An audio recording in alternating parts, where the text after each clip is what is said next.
Hello guys, welcome back to the channel. आप सभी का फिर से स्वागत है डी कॉमर्स में। दोस्तों, आज के इस वीडियो में हम देखने वाले हैं डिस्पोजल ऑफ एसेट्स। पिछले वीडियो में दोस्तों हमने डेप्रिसिएशन देखा था और उसके इलस्ट्रेशन देखे थे। तो इस वीडियो में हम देखेंगे डिस्पोजल ऑफ एसेट और इसके इलस्ट्रेशन। तो चलिए बिना वेट किए स्टार्ट करते हैं इस वीडियो को। तो दोस्तों, सबसे पहले मैं आपको एक बात बताता हूँ कि ये जो डिस्पोजल ऑफ एसेट है इसका मतलब क्या होता है। जब भी आप एसेट खरीदते हो तो उसको बोलते हैं परचेज ऑफ एसेट, और जब आप एसेट बेचते हो तो उसको बोलते हैं सेल ऑफ एसेट। और जब भी आप एसेट को बेचते हो इसको एक और नाम दिया जाता है जिसको हम बोल सकते हैं डिस्पोजल ऑफ एसेट। डिस्पोजल करना यानी कि सेल करना। तो अब दोस्तों यहाँ पर डिस्पोजल जो है वो at the end of the useful life हो सकता है, यानी कि अगर आपने एसेट पूरी तरीके से यूज कर ली, उसकी लाइफ खत्म हो गई, तो उसके बाद आप एसेट को डिस्पोज कर सकते हो।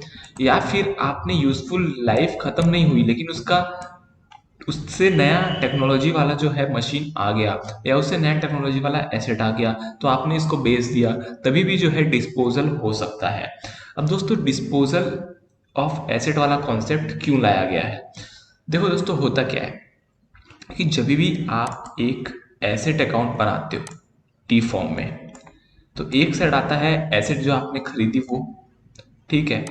उसके बाद आता है एक साइड डेप्रिसिएशन, और फिर आता है नीचे बैलेंस। दूसरे मेथड में क्या होता है कि एक साइड आता है परचेज, डेप्रिसिएशन नहीं आता, वो जाता है प्रोविजन फॉर डेप्रिसिएशन अकाउंट में जो हमने पिछले वीडियो में पढ़ा था। और फिर क्लोजिंग बैलेंस हर समय सेम रहता है अगर आपने कोई नया मशीन खरीदा नहीं तो।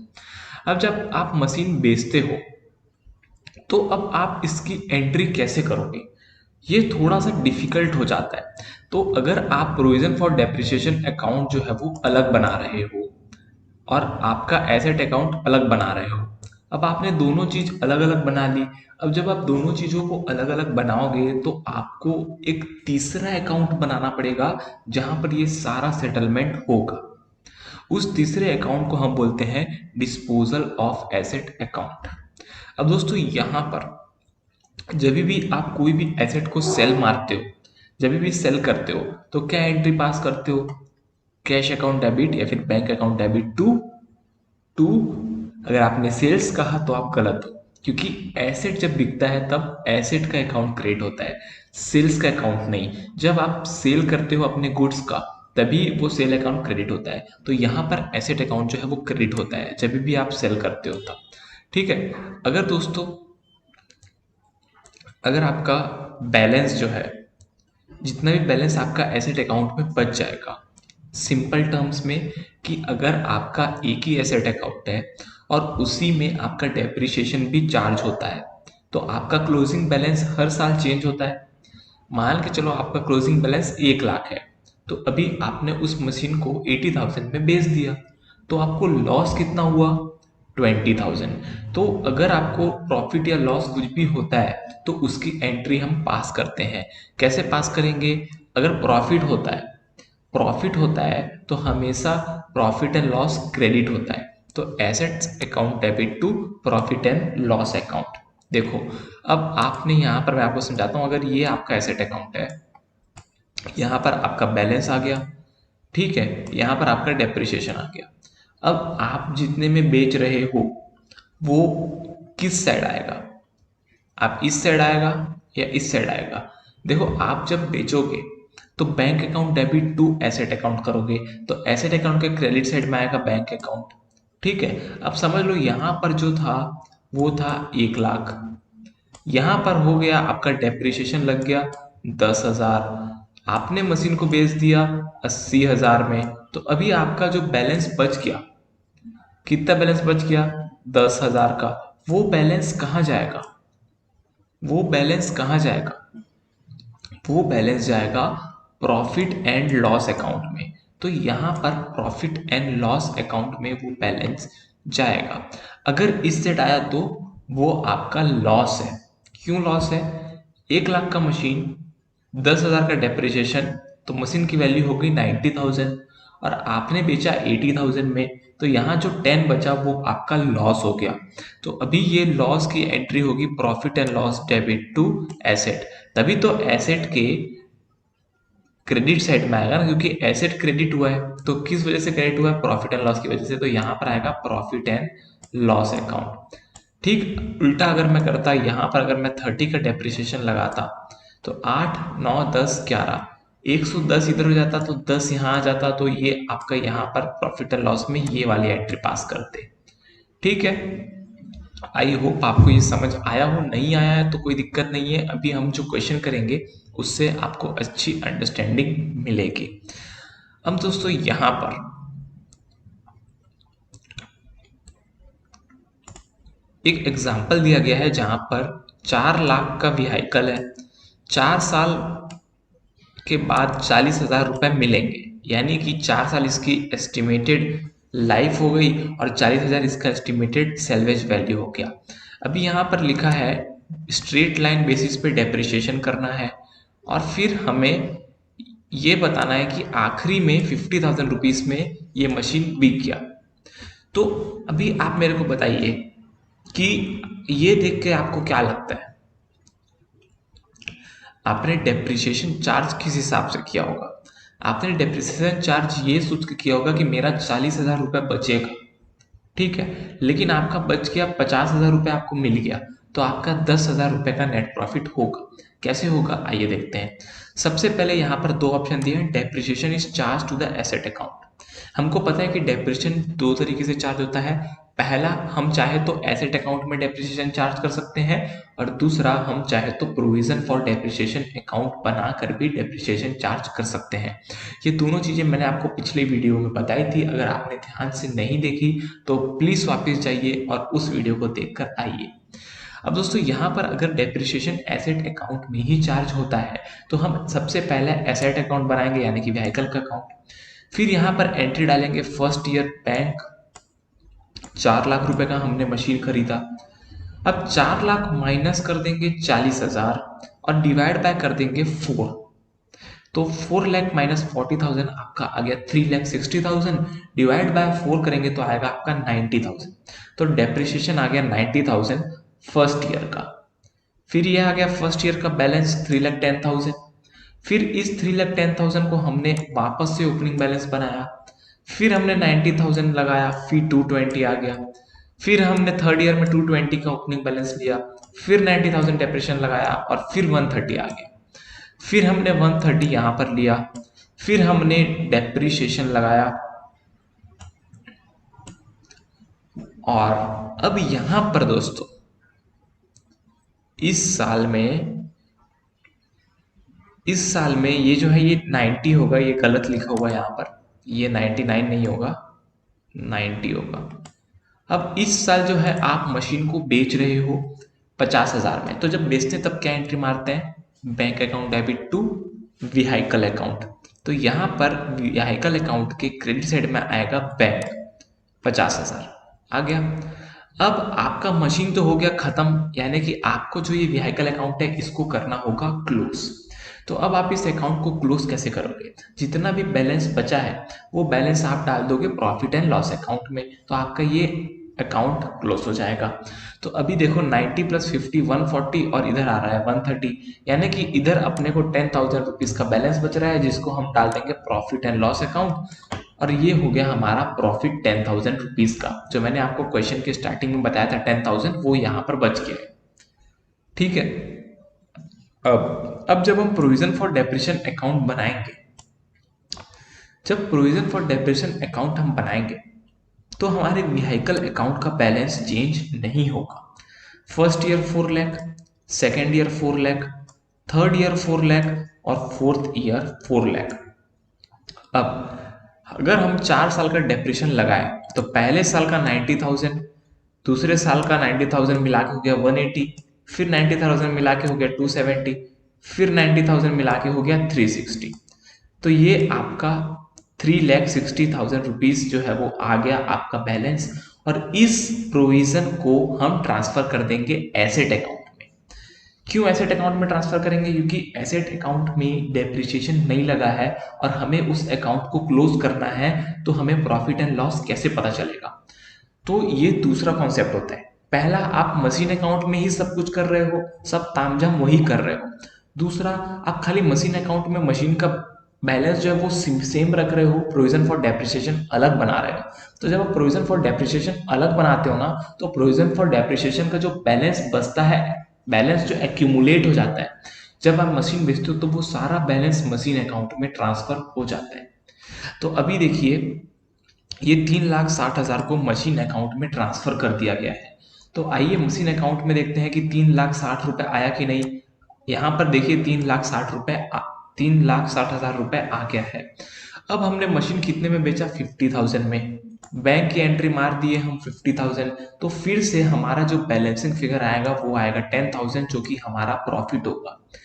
एक बात मैं आपको बता दूं कि आप कोई भी मेथड लगाओ, आपका प्रॉफिट हमेशा सेम आएगा।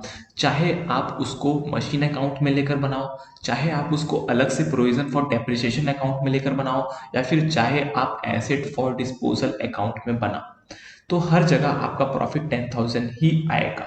तो अब दोस्तों यहाँ पर ये देखिए 4 लाख का बैलेंस डेप्रिसिएशन अकाउंट से 3,60,000 यहाँ पर आ गया, और ये यहाँ पर बैंक का 50,000 रुपीज हमने एंट्री मार ली और हमारा 10,000 रुपये बच गया। अब आप ये बोलोगे कि पिछले पिछले जो हमने अकाउंट बनाया था व्हीकल अकाउंट, उसमें डेप्रिसिएशन डाल दिया था, तो वहां पर डेप्रिसिएशन खाली 90,000 डाला था, क्यों? वहां पर खाली 90,000 क्यों डाला था? क्योंकि वहां एसेट का बैलेंस डेप्रिसिएशन लेस होने के बाद ही आया था। अगर आप देखें तो यहाँ पर 4 साल होने के बाद भी एसेट का बैलेंस 4 लाख है, लेकिन ऊपर 4 लाख होने के बाद एसेट का बैलेंस 1,30,000 रुपीज हो गया था। ऑलरेडी इसमें डेप्रिसिएशन पूरा माइनस हो चुका था, खाली इस साल का बचा था। ठीक है, और यहाँ पर हमने डेप्रिसिएशन माइनस ही नहीं किया, तो हम प्रोविजन फॉर डेप्रिसिएशन अकाउंट को बंद करके वहां का सारा बैलेंस यहाँ पर ला दिया। सिंपल कॉन्सेप्ट है। अब इसके बाद ये हो गया आपका एक। अब आ गया एसेट डिस्पोजल अकाउंट कैसे बनाना है। जैसे कि आपने अभी प्रोविजन फॉर डेप्रिसिएशन को मशीन अकाउंट में ट्रांसफर कर दिया, अब आपको क्या करना है? मशीन अकाउंट में ट्रांसफर नहीं करना, एसेट डिस्पोजल अकाउंट में ट्रांसफर करना है। आपके पास टोटल कितने अकाउंट होते हैं? अगर मैं एसेट फॉर डिस्पोजल ना लूं, आपके पास होता है मशीन अकाउंट, आपके पास होता है प्रोविजन फॉर डिस्पोजल अकाउंट।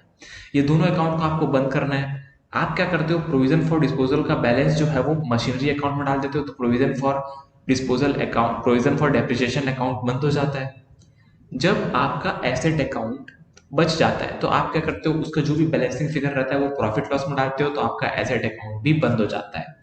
लेकिन एसेट डिस्पोजल अकाउंट में आपके एक मशीन अकाउंट बनता है, एक प्रोविजन फॉर डिस्पोजल अकाउंट बनता है, और एक बनता है आपका एसेट डिस्पोजल अकाउंट। अब आपको ये तीनों अकाउंट बंद तो करने पड़ेंगे, क्योंकि मशीन बिक गया, और मशीन बिक गया तो हम उसका बैलेंस रख के उसकी आरती तो करेंगे नहीं। तो ये 3 अकाउंट को बंद कैसे करेंगे? सबसे पहले जो प्रोविजन फॉर डेप्रिसिएशन अकाउंट रहेगा उसका सारा बैलेंस हम एसेट डिस्पोजल अकाउंट में डाल देंगे। उसके बाद जो भी मशीन अकाउंट का बैलेंस रहेगा वो हम एसेट डिस्पोजल अकाउंट में डाल देंगे। ये दोनों अकाउंट बंद हो गए, मशीन अकाउंट का बैलेंस चला गया, प्रोविजन फॉर डेप्रिसिएशन अकाउंट का बैलेंस चला गया, ये दोनों अकाउंट बंद हो गए। अब प्रोविजन फॉर डेप्रिसिएशन में जो भी एंट्री आएगी, कैश की एंट्री, फॉर एग्जांपल हमने मशीन बेचा तो कैश आया, तो उसकी एंट्री होगी bank account debit to asset disposal account. तो एसेट डिस्पोजल अकाउंट में अब आपके कौन से बैलेंसेस दिख रहे होंगे?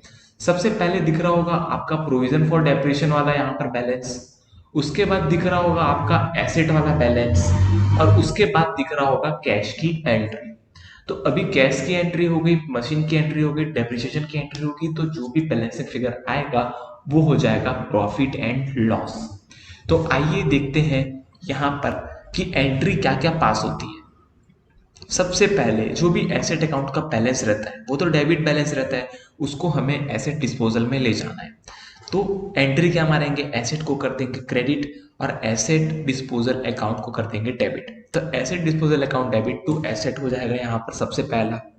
दूसरा, प्रोविजन फॉर डेप्रिसिएशन जो है वो हमेशा उसका क्रेडिट बैलेंस होता है, क्योंकि वो लायबिलिटी साइड में दिखता है। तो अब इसका क्रेडिट बैलेंस है, तो इसको बंद करने के लिए इसको डेबिट करना पड़ेगा। तो अब हम करेंगे यहाँ पर provision for depreciation debit to asset disposal account. फिर जो भी पैसा आएगा उसके लिए एंट्री मारेंगे bank account debit to asset disposal account. ठीक है, और उसके बाद जो भी बैलेंसिंग फिगर आएगा वो जाएगा profit and loss to asset disposal या asset disposal to profit and loss, depend करेगा कि हमें प्रॉफिट हुआ है कि लॉस। अगर प्रॉफिट हुआ है तो ये वाला एंट्री मारेंगे asset disposal debit to profit and loss, अगर लॉस हुआ है तो profit and loss debit to asset disposal account. अब यहाँ पर आपको अगर समझ नहीं आया तो आइए एग्जांपल लिखते हैं, आपको जरूर समझ आ जाएगा। सबसे पहला, मशीन का ग्रॉस वैल्यू 6 लाख था, डेप्रिसिएशन का प्रोविजन 2.5 लाख था। मशीन जो है हमने मशीन खरीदी 1 लाख रुपए की 1 नवंबर 2013 को। दोस्तों यहाँ पर दो मशीन की बात की गई है। पहला मशीन 31 मार्च 2017 को दिख रहा था और दूसरा मशीन हमने 1 नवंबर 2013 को, यहाँ पर दोनों अलग अलग दिया है। ठीक है, एक्यूमुलेटेड डेप्रिसिएशन इसका था 60,000 और ये 1 अप्रैल 2017 को बिक गया 35,000 रुपए में। आई होप आपको ये चीज समझ आई हो। तो अब आप मेरे को बताइए कि आप एसेट डिस्पोजल अकाउंट कैसे बनाओगे। 3 अकाउंट है, पहला मशीन, दूसरा डेप्रिसिएशन, तीसरा एसेट डिस्पोजल। सबसे पहले एसेट का जो भी बैलेंस होगा उसको हम ट्रांसफर कर देंगे। तो ये देखिए एसेट का बैलेंस 1 लाख था 1 नवंबर को, तो 1 लाख हमने ट्रांसफर कर दिया।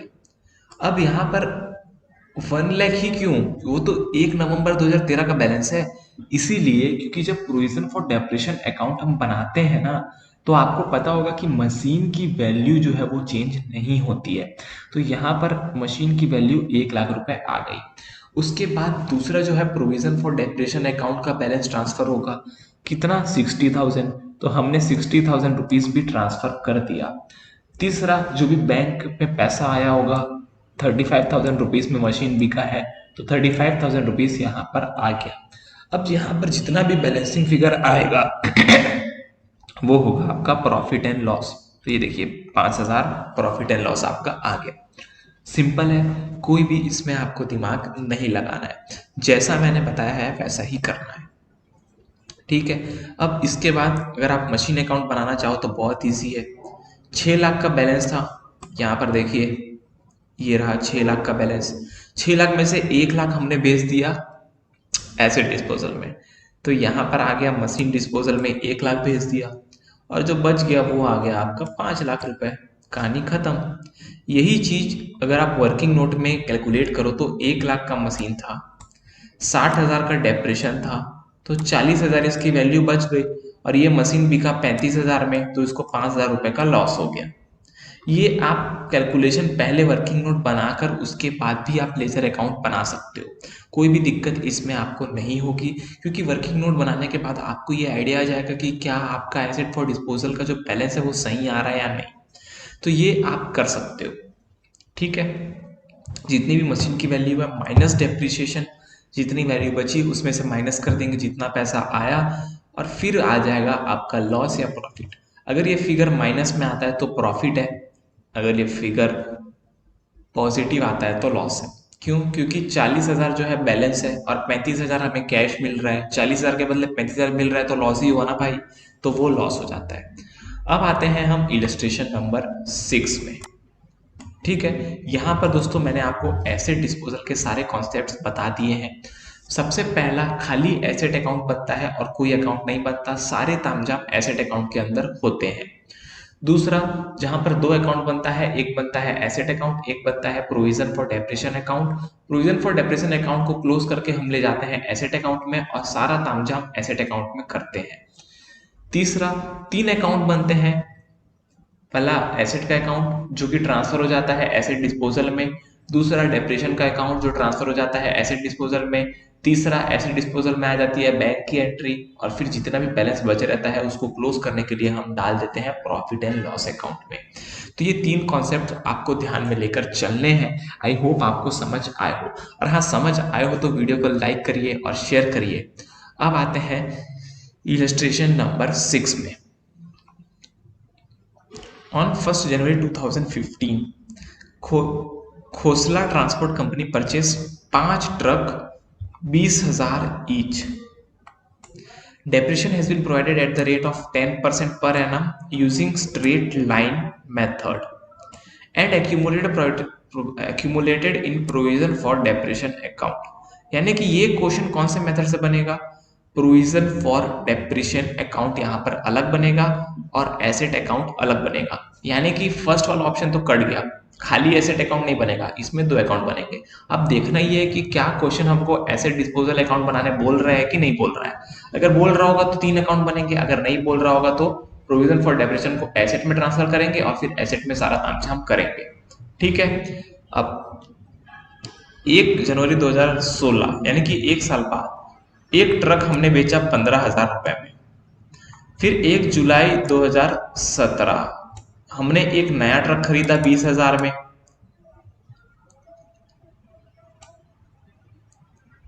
नहीं सॉरी, हमने 1 जुलाई 2017 को जो 20,000 में 1 जनवरी 2014 को जो ट्रक खरीदा था उसको बेच दिया 18,000 रुपए में। ठीक। फिर न्यू ट्रक कॉस्टिंग 30,000 फिर हमने खरीदा अक्टूबर 1 को। और फिर अपने को ट्रक अकाउंट बनाना है, प्रोविजन फॉर डेप्रिसिएशन अकाउंट बनाना है और ट्रक डिस्पोजल अकाउंट भी बनाना है। तो यहां पर अब 3 अकाउंट बनेंगे, पहला मशीन, दूसरा प्रोविजन फॉर डिस्पोजल और तीसरा एसेट डिस्पोजल अकाउंट। सबसे पहले 1 जनवरी 2015 की एंट्री पास होगी, truck account debit to bank account 20,000 into 5 1 lakh. तो आपका ट्रक अकाउंट में डेबिट साइड आ गया बैंक 1 लाख रुपीस। इतना समझ आया आपको? अब जो यहां पर ट्रांजैक्शन हो रहा है दूसरा, वो हो रहा है 1 जनवरी 2016 को, यानी कि 2015 के साल में कुछ भी नहीं हुआ। तो बैलेंस जो है 31 दिसंबर को सेम रहेगा। उसी बैलेंस को हम 1 जनवरी 2016 को कैरी फॉरवर्ड कर देंगे। अब यहां पर ऑन 1 जनवरी एक ट्रक बिक रहा है 15,000 में, एक ट्रक बिक रहा है 15,000 में। और अब हम क्या करेंगे? 15,000 में ट्रक तो बिक रहा है, एक ट्रक की वैल्यू जो इस 1 लाख रुपए में है वो कितनी है? 20,000 है, क्योंकि 20,000 का एक ट्रक था। तो अब हमें इस ट्रक की वैल्यू को भेजना होगा एसेट अकाउंट से उठा के एसेट डिस्पोजल अकाउंट में।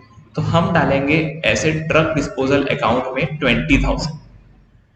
ठीक है, 20,000 हमने ट्रक डिस्पोजल अकाउंट में डाल दिया। अब आते हैं डेप्रिसिएशन में।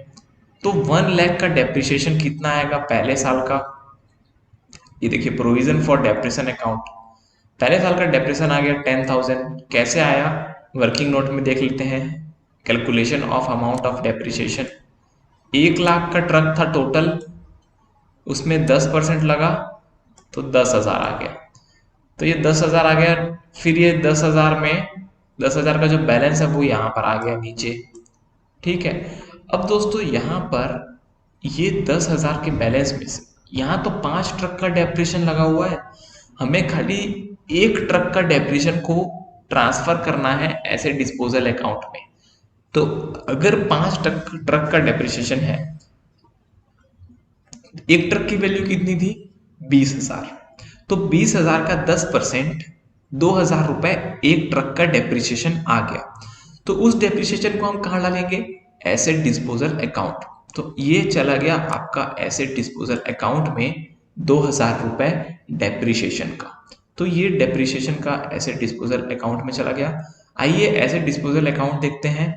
सबसे पहले ये जो एंट्री थी आपका ट्रक अकाउंट में 20,000 की, वो 20,000 की एंट्री यहां आ गई। प्रोविजन फॉर डेप्रिसिएशन 2,000 की एंट्री यहां आ गई। 15,000 में मशीन बिका, उसकी एंट्री यहां पर आ गई। अब आपको ये अकाउंट क्लोज करना है, क्योंकि देखो एक ट्रक का अकाउंट क्लोज हो गया। कैसे? एक ट्रक का 20,000 रुपए यहां आ गया, तो एक ट्रक का वो वाला अकाउंट क्लोज हो गया, ट्रक अकाउंट। एक ट्रक का डेप्रिसिएशन यहाँ आ गया 2,000, तो उस ट्रक का डेप्रिसिएशन भी यहाँ पर क्लोज हो गया अकाउंट। और यहाँ पर बच गया आपका जो भी बैलेंस बैंक में पैसा आने के बाद 3000 रुपीज वो हो गया आपका लॉस ऑन सेल। इसके बाद हमने क्या किया यहाँ पर, फिर एक दूसरा ट्रक 18,000 रुपए में बेचा, जिसको हमने 1 जनवरी 2014 को खरीदा था। तो सबसे पहले उस ट्रक का जो भी अमाउंट है उसको हम ट्रांसफर कर देंगे। तो उस ट्रक का जो अमाउंट था July 1 20,000 रुपए, वो 20,000 रुपए को हम लेकर आ गए यहाँ पर। फिर आइए देखते हैं डेप्रिसिएशन। ईयर 2016 का डेप्रिसिएशन कितना लगेगा। अब आपके पास 4 ट्रक बच गई है। 4 ट्रक का 20,000 के हिसाब से कितना डेप्रिसिएशन लगेगा, 10%।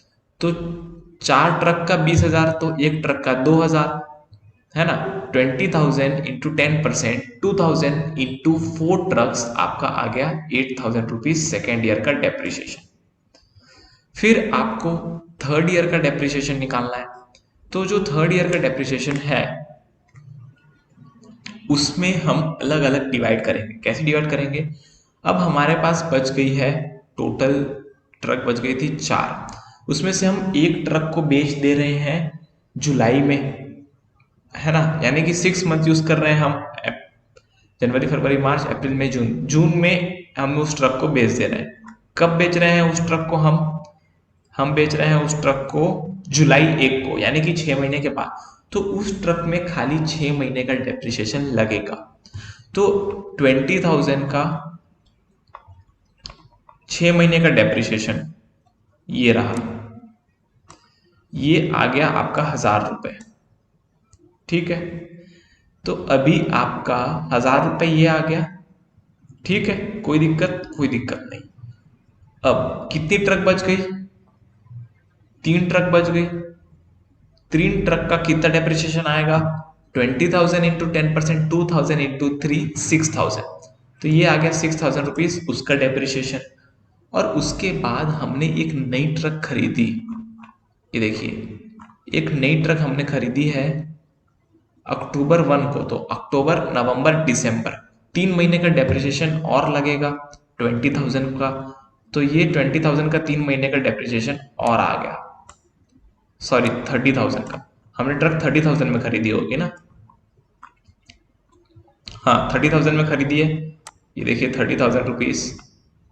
तो 30,000 में जो ट्रक खरीदी उसको अब हम डेप्रिसिएशन लगाएंगे 3 महीने का, अक्टूबर नवंबर दिसंबर। और 3 महीने का डेप्रिसिएशन 30,000 का 10%, और उसको 3 महीने का डेप्रिसिएशन निकालेंगे तो आएगा 750 रुपीज। तो ये आपका ईयर नंबर 3 का डेप्रिसिएशन आ गया टोटल इतना। तो वो जो डेप्रिसिएशन आया है वो डेप्रिसिएशन हम चार्ज करेंगे। ईयर नंबर 2 का डेप्रिसिएशन 8,000 था, तो उसकी एंट्री मार दी, उसका बैलेंसिंग निकाल लिया, बैलेंसिंग फिगर यहाँ आ गया। और ईयर नंबर 4 का जो ये टोटल है इसकी एंट्री यहाँ पर आ गई। ठीक, अब यहां से एसेट डिस्पोजल में कितना जाएगा, जो भी ट्रक नंबर 2 होगा जो बिक रहा है उसका पहले साल का डेप्रिसिएशन, दूसरे साल का डेप्रिसिएशन और 6 महीने का डेप्रिसिएशन। क्यों, क्योंकि वो 2 साल और 6 महीने चला था। तो पहले साल का आ गया डेप्रिसिएशन 2,000, दूसरे साल का आ गया 2,000 और तीसरे साल का आ गया आपका 1,000 रुपए। ठीक है, आई होप आपको ये बात समझ आई हो। पहले आप कैलकुलेशन कर लो, उसके बाद अकाउंट बनाओ। ओरिजिनल कॉस्ट कितना था 20,000, डेप्रिसिएशन कितना लग चुका है 5,000, बैलेंस कितना बचा है 15,000, बेच कितने में रहे हो 18,000 में बेच रहे हो। तो आपको प्रॉफिट कितना हो गया, 3,000 रुपए का प्रॉफिट हो गया।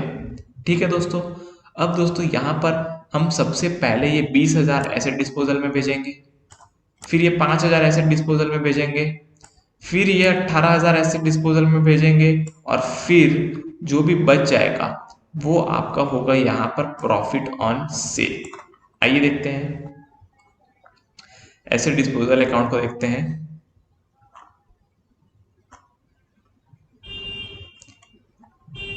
ये देखिए ये आ गया प्रोविजन फॉर डेप्रिसिएशन 5000, बैंक का सेल एंट्री 18,000 और जो भी बैलेंस बच गया 3,000 रुपये वो आ गया अपना नेट प्रॉफिट।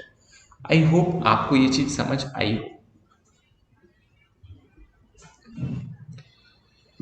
है ना दोस्तों। तो ये यहाँ पर दो एसेट डिस्पोजल अकाउंट बनाया हमने, एक प्रोविजन फॉर डेप्रिसिएशन अकाउंट बनाया और यहाँ पर भी ये एंट्री पास कर दी क्योंकि हमने ट्रक डिस्पोजल 5,000 रुपये उसका एसेट डिस्पोजल पे भेज दिया था डेप्रिसिएशन का। फिर आपका बैलेंस बच गया 18,750। अगर आपको इस पूरे क्वेश्चन को इजी बनाना है तो सबसे पहले आप वर्किंग नोट बना लीजिए डेप्रिसिएशन का, फिर फर्स्ट ट्रक का वर्किंग नोट बना लीजिए, फिर सेकेंड ट्रक का वर्किंग नोट बना लीजिए और फिर आप एंट्री पास करना चालू करिए, तो आपके लिए इजी हो जाएगा। ठीक है, अब आते हैं इलस्ट्रेशन नंबर 7, जहां पर हम सेम चीज करेंगे। अप्रैल 1 2015 जहां पर फर्नीचर अकाउंट का 50,000 दिख रहा था, प्रोविजन फॉर डेप्रिसिएशन 22,000 दिख रहा था।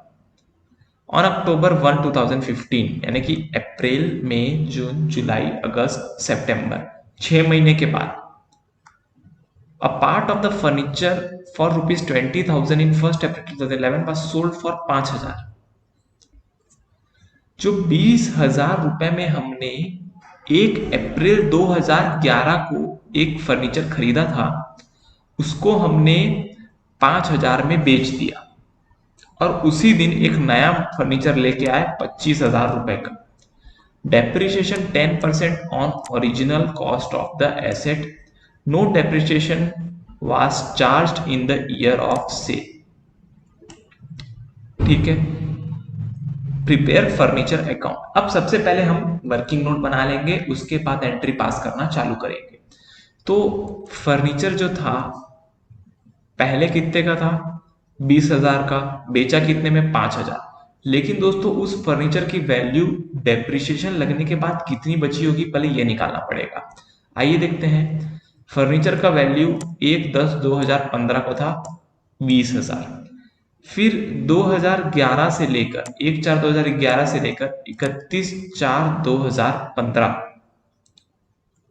31/4 नहीं आएगा, 31/3 आएगा, 31/3/2015 यानी कि 2011-12, 12-13, 13-14, 14-15, 4 साल का डेप्रिसिएशन निकालेंगे। 20,000 का 10% इंटू 4 तो आएगा आपका 8,000, यानी कि उस मशीन या फिर उस एसेट का जो बैलेंस है इस साल वो बचा 12,000 रुपए।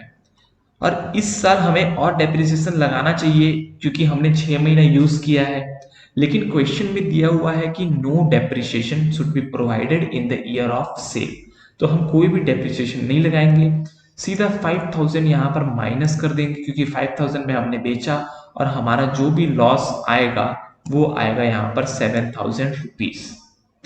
ठीक है, आई होप आपको ये बात समझ आई हो। तो ये हमने पहला यहाँ पर कैलकुलेशन वर्किंग नोट का कर लिया।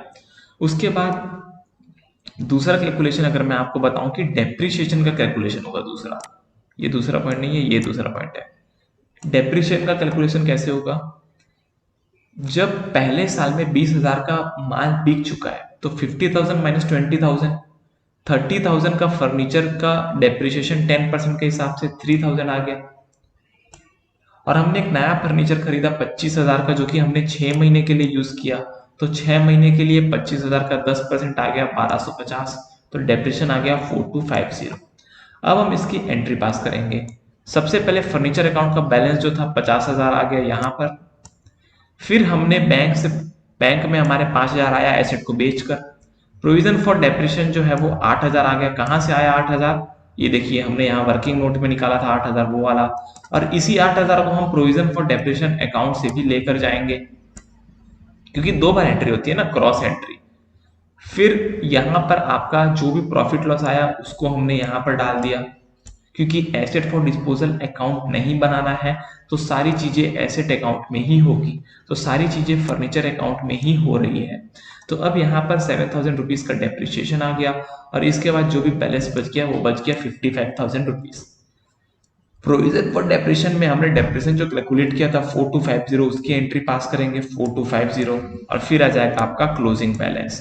ठीक है, और ये आपका ओपनिंग बैलेंस था। तो ऐसे आपको सोच के धीरे धीरे से क्वेश्चन बनाने हैं। ठीक है, इसके बाद आता है इलस्ट्रेशन नंबर 8, जहां पर बोलता है कि भाई साहब ऊपर वाला क्वेश्चन सेम रहेगा, खाली आपको डिस्पोजल अकाउंट बनाना है। तो डिस्पोजल अकाउंट में कौन सी एंट्री जाएगी आप मेरे को बताइए। सबसे पहली एंट्री जाएगी ये 20,000 वाली, दूसरी एंट्री जाएगी ये 8,000 वाली, तीसरी एंट्री जाएगी ये 5,000 वाली, और उसके बाद आपका बच जाएगा प्रॉफिट लॉस 7,000। आइए देखते हैं। तो ये फर्नीचर अकाउंट में से 50,000 आया, 25,000 का नया फर्नीचर खरीदा, 20,000 का फर्नीचर डिस्पोजल में डाल दिया।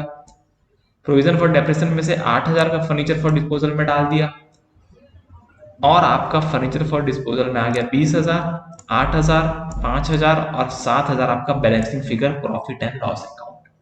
आई होप आपको ये चीज समझ आई हो।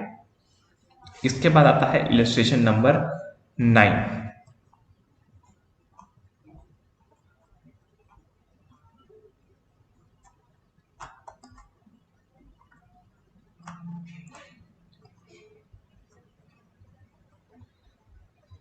अभी दोस्तों यहाँ पर 1 जनवरी 2012 को Jain and sons purchase a second hand plant costing 2 lakh and spend 10,000 on its overhauling. अब जब भी आप सेकेंड हैंड प्लांट खरीदते हो और उसमें ओवरहॉलिंग या इंस्टॉलेशन करवाते हो तो उसका अमाउंट उसी में ऐड हो जाता है। तो 2 लाख में 10,000 रुपए ऐड हो जाएगा। It also spend 5,000 on transportation and installation of the plant. फिर यह 5,000 भी ऐड हो जाएगा, तो 2,15,000 का प्लांट हो गया। डेप्रिसिएशन 20% WDV, WDV में लगाना है दोस्तों, रिटर्न डाउन वैल्यू, यानी कि क्लोजिंग बैलेंस में 20%। The plant was destroyed by fire on July 31, 2015। Insurance claim 50,000। Prepare plant account, accumulated depreciation account and plant disposal account. सबसे पहले अपने को डेप्रिसिएशन निकालना पड़ेगा और प्लांट अकाउंट बनाना पड़ेगा। डेप्रिसिएशन निकालना बहुत ज्यादा जरूरी है क्योंकि हमें WDV मेथड से डेप्रिसिएशन निकालना है 1 जनवरी 2012 से लेकर 31 जुलाई 2015 तक। आइए सबसे पहले वर्किंग नोट में चलते हैं। तो यहां पर डेप्रिसिएशन निकालेंगे हम। ओरिजिनल कॉस्ट थी 2,15,000, आप सभी को पता है, 1 जनवरी 2012। अब 31 दिसंबर 2012 को इसका बैलेंस कितना होगा? 2,15,000 का 20% माइनस कर देंगे डेप्रिसिएशन, और ये आ गया आपका 1 जनवरी 2013 का बैलेंस। फिर 1,72,000 रुपीज पे 20% लगाएंगे 34,400, और आपका 1 जनवरी 2014 का बैलेंस आ गया 137,600। फिर 137,600 पे 20% लगाएंगे तो आपका आ गया 27,520, और आपका आ जाएगा 1 जनवरी 2015 का बैलेंस। उसके बाद यहां पर बचा डेप्रिसिएशन हमें 2015 के 7वें महीने तक, तो 7वें महीने तक का डेप्रिसिएशन निकालना है। तो 1,10,080 रुपए इंटू 7/12 इंटू 20% करोगे तो आएगा 12,843। इसको माइनस करोगे तो आपका बचेगा 97,237। ये आपका आ गया बैलेंसिंग फिगर एज ऑन 31/7/15। ये उस दिन का बैलेंस आ गया 97,237। आपको इंश्योरेंस के लिए मिला 50,000 और आपका लॉस हो गया 47,237। ये बनाना सबसे ज्यादा इंपॉर्टेंट था। अब आपको खाली पोस्टिंग करनी है। अब जब आप प्लांट अकाउंट बनाओगे तो कुछ करना ही नहीं है आपको। 215 बैंक आ गया, balance 215, balance 215, balance balance balance balance, पूरा balance brought forward carry forward करना है। और फिर लास्ट में जब आपका प्लांट जल गया 31 जुलाई को, तब आपको उसका बैलेंस डाल देना है एसेट डिस्पोजल अकाउंट में। तो ये डाल दिया हमने प्लांट डिस्पोजल अकाउंट में 215, और यहां पर प्लांट अकाउंट हो गया क्लोज। ठीक है, प्लांट अकाउंट हो गया क्लोज। अब एक्यूमुलेटेड डेप्रिसिएशन, पहले साल का 43,000, दूसरे साल का 34,400, तीसरे साल का 27,520 और चौथे साल का 12,843। ये कहां से आया? ये आया आपका वर्किंग नोट से। पहले साल का 43, दूसरे साल का 34, 27,520 और 12,843। ये आ गया आपका यहां पर। और इसके बाद ये आपका जितना भी बैलेंस बचा प्लांट डिस्पोजल में चला गया। अब प्लांट डिस्पोजल अकाउंट में ऊपर प्लांट से आ गया 215 और यहाँ से डेप्रिसिएशन से आ गया 117, ये वाला यहाँ पर आ गया, ठीक। और 50,000 रुपये इंश्योरेंस कंपनी ने आपको पैसा दिया तो क्या एंट्री मारेंगे, insurance company account debit to plant disposal. तो प्लांट डिस्पोजल क्रेडिट हो रहा है तो प्लांट डिस्पोजल के क्रेडिट साइड में आएगा इंश्योरेंस कंपनी। तो ये इंश्योरेंस कंपनी आ गया। जो भी बैलेंसिंग फिगर बच गया वो हो गया आपका 47,237 और आपका दोनों साइड का अकाउंट टोटल हो गया। यानी कि आपका ये क्वेश्चन सॉल्व हो गया। सिंपल था। आई होप आपको ये चीज समझ आई। अभी दोस्तों यहाँ पर ये दिया है कि अगर कोई एडिशन होता है या कोई एक्सटेंशन होता है एग्जिस्टिंग एसेट में तो कैसे रिकॉर्ड करना है। तो मेरी बातों को ध्यान से सुनिए। अगर आप कोई भी मशीन खरीद रहे हो और उस मशीन को खरीदते समय, या फिर ऐसा बोल सकते हैं कि उस मशीन को पुट टू यूज, यानी कि यूज में लाने से पहले का जितना खर्चा आता है वो मशीन के अकाउंट में ऐड हो जाता है। फॉर एग्जाम्पल, अगर आपने मशीन खरीदा तो मशीन का खर्चा, मशीन के ट्रांसपोर्टेशन का खर्चा, मशीन के फिटिंग का खर्चा, ये सारा खर्चा मशीन अकाउंट में ऐड हो जाएगा और डेप्रिसिएशन तीनों को ऐड करने के बाद लगेगा। लेकिन दोस्तों मशीन ऐड होने के बाद आपने 5 साल मशीन को यूज किया और उसके बाद कुछ रिपेयर का खर्चा आ गया, तो उस रिपेयर के खर्चे को हम प्रॉफिट एंड लॉस में डालेंगे। लेकिन कुछ सिचुएशन ऐसी होती है जब हम उस रिपेयर को डालते हैं खुद मशीन के अकाउंट में, यानी कि उसको हम कैपिटलाइज कर देते हैं, उसको हम ऐड कर देते हैं मशीन के बैलेंस में और फिर डेप्रिसिएशन भी लगाते हैं उस पे। ऐसा कब होता है? ऐसा तभी होता है जब आपका जो नया पार्ट है वो integral part of the existing asset बन जाता है। यानी कि आपने मशीन में कुछ इतना बड़ा चेंज कर दिया कि मशीन की कैपेसिटी बढ़ गई, तो वो आपका कैपिटल एक्सपेंडिचर हो गया, तो अब उस पे भी डेप्रिसिएशन लगेगा, सीधा प्रॉफिट लॉस में नहीं जाएगा। अगर आपने मशीन का कोई पार्ट ऐसा है जो 5 साल ही चल सकता था, आपने 5 साल उसको चला के निपटा दिया, अब कोई पार्ट फिर आपको वो नया खरीदना है फिर से, तो अब उस पार्ट का जो बैलेंस है वो आपको ऐड करना पड़ेगा मशीन के अकाउंट में और फिर उस पर डेप्रिसिएशन लगेगा। यही चीज यहाँ पर बताई गई है जो कि हम इलस्ट्रेशन नंबर 10 से समझने की कोशिश करेंगे। टोटल जो इलस्ट्रेशन है वो यहाँ पर है 11, तो हम 2 इलस्ट्रेशन बस बचा है हमारा, वो कंप्लीट कर लेते हैं। सबसे पहला जो इलस्ट्रेशन है वो है यहाँ पर 10 क्या बोलता है, digital studio brought a machine 8 lakh 1 April 13, depreciation SLM basis 20% original cost 1 अप्रैल 2015, यानी कि 2014-2015 2 साल के बाद एक सब्सटेंशियल मॉडिफिकेशन किया गया जिसमें 80,000 रुपए हमने लगाए। सब्सटेंशियल मॉडिफिकेशन जब भी होता है तो उसका अमाउंट उसके ओरिजिनल अमाउंट में ऐड हो जाता है। फिर the amount is depreciated at 20% SLM basis, routine maintenance expense जो है वो 2,000 है। अब आपको बनाना है machine account, provision for depreciation account और charge to profit and loss account. अभी आप मेरे को बताइए कि जो 2,000 है क्या इस पे हम डेप्रिसिएशन लगाएंगे या इसको पूरा पूरा प्रॉफिट लॉस में डाल देंगे? इसको पूरा पूरा डेप्रिसिएशन नहीं लगाना है, इसको पूरा पूरा प्रॉफिट लॉस अकाउंट में डाल देना है, पूरा का पूरा प्रॉफिट लॉस अकाउंट में जाएगा। क्यों?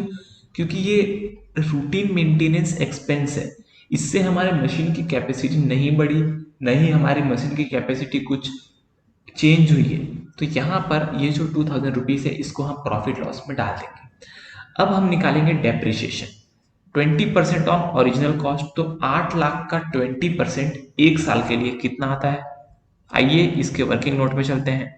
तो 8 लाख का 20% 1 साल के लिए आएगा 3,20,000। फिर 2 साल के लिए 1 साल के लिए आएगा 1,60,000, दूसरे साल के लिए आएगा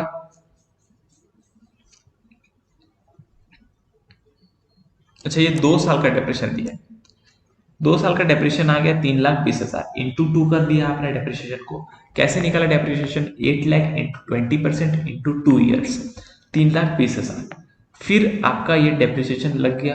अब आप निकालोगे डेप्रिसिएशन फॉर द ईयर 15-16। अभी 15-16 का डेप्रिसिएशन कैसे निकालोगे? जितना भी 8 लाख का 20% तो आएगा ही आएगा, क्योंकि स्ट्रेट लाइन मेथड पे है। लेकिन आपने जो 80,000 रुपीज का नया खरीदा, वो भी, उसका भी डेप्रिसिएशन आएगा। तो 80,000 का 20% 16,000। जो भी चीज आप नया खरीद रहे हो उसका भी 20% लेना है। तो टोटल डेप्रिसिएशन आ गया 176। डेप्रिसिएशन का अमाउंट 176 तो प्रॉफिट लॉस में जाएगा ही जाएगा, साथ ही साथ ये 2,000 रुपीज जो है रिपेयर एंड मेंटेनेंस, वो भी प्रॉफिट लॉस में जाएगा। अभी इसका अगर मैं अकाउंट बनाऊं तो 8 लाख इधर आ गया, इधर 880 बैलेंस आ गया, क्योंकि ये बैंक अकाउंट से हमने नया खरीदा 80,000, तो इसको हम मशीन अकाउंट में डाल देंगे। प्रोविजन फॉर डेप्रेशन अकाउंट में बैलेंस ये आ गया, डेप्रेशन आ गया 176 और क्लोजिंग बैलेंस आ गया 496। आई होप आपको ये बात समझ आई हो। फिर क्वेश्चन नंबर 11, 6,80,000 एक प्रिंटिंग मशीन खरीदा है 2015 में। Depreciation SLM 20% on original cost. ठीक। On 1st April 2017, modification was made in machine to increase its technical reliability। जब भी इंक्रीज होता है कैपेसिटी तो अलग से उसका डेप्रिसिएशन लगाते हैं, 70,000 का अलग से डेप्रिसिएशन लगेंगे। On the same date, an important component of the machine was replaced for 20,000 due to excessive wear and tear. Routine maintenance expense during the year 5,000। तो जो ये 20,000 है एक्सेसिव वियर एंड टियर के कारण इंपॉर्टेंट कंपोनेंट वाज रिप्लेस्ड। तो जब भी important component replace होता है तो इसको भी ऐड कर देते हैं, इसका भी डेप्रिसिएशन चार्ज होता है। तो यहां पर अब 6,80,000 इसका बैलेंस आएगा मशीन अकाउंट में। जो भी 70,000 और 20,000 की खरीदी की थी वो भी यहाँ पर ऐड हो जाएगी, 70,000 और 20,000। जो ये 5,000 है ये तो आपका सीधा सीधा डेप्रिसिएशन अकाउंट में चले जाएगा, सॉरी सीधा प्रॉफिट एंड लॉस अकाउंट में चले जाएगा। तो मशीन अकाउंट का बैलेंस आ गया 7,70,000। प्रोविजन फॉर डेप्रिसिएशन का बैलेंस 272। कैसे निकला? कॉस्ट ऑफ मशीन 2015 680, 15, 16, 16, 17 2 साल का डेप्रिसिएशन निकालना है। 680 टू 20% इंटू 2, 2,72,000। तो ये 2,72,000 यहाँ पर आ गया। फिर हमें निकालना है डेप्रिसिएशन फॉर द ईयर 17-18, जहां पर 20% लेंगे 6,80,000 पे और 20% लेंगे 90,000 में, जो कि 70 और 20 को प्लस करने से आया। तो 136 प्लस 18 1,54,000। तो अब ये 1,54,000 का डेप्रिसिएशन यहाँ पर लगा दिया और हमारा बैलेंस आ गया 4,26,000।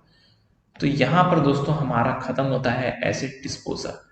अगर आपको ये वीडियो अच्छा लगा हो तो प्लीज अपने दोस्तों के साथ शेयर करिए, वो भी ये चीज को सीख पाए, और सब्सक्राइब करिए चैनल को, क्योंकि आगे अगले वीडियोस में मैं सारे अकाउंट के कॉन्सेप्ट्स कवर कराने वाला हूं।